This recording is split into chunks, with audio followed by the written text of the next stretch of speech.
My current events video. This is going to be on chapter 11 for week 10.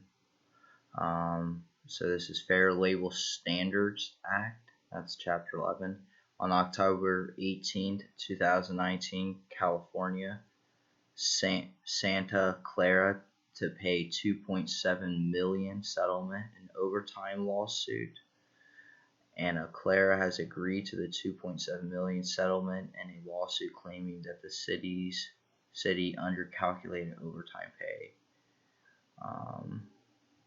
So it starts talking about in this case.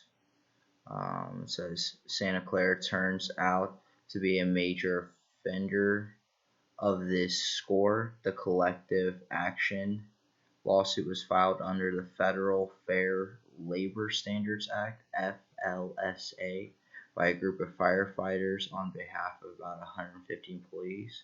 The plaintiff charged that the city violated labor laws by failing to include the value of unused medical benefits and specialty pay, for example, hazardous duty, in calculating overtime pay between May 2014 and August 2018. The law defines regular rate of pay used in overtime pay calculation as including all compensation with certain exceptions such as gifts.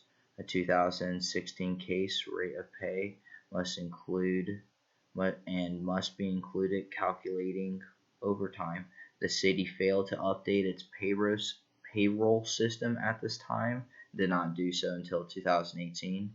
In 2017, the city firefighters union raised the question of including cash and lien of unused medical benefits and overtime calculation.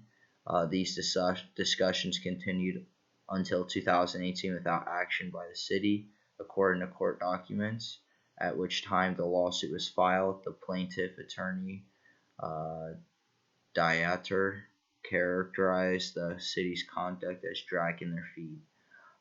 So this case, I would say, is rather important because understanding, your rate of pay of how overtime is defined for you and how medical benefits is being used, and understanding what you receive when you're full-time is very important, and understand that you're being compensated in the correct way.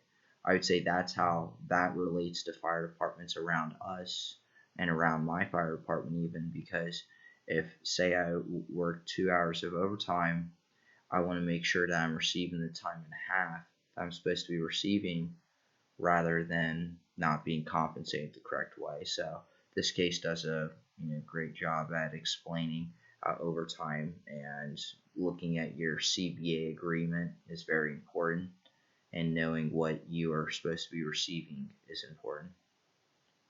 Thank you.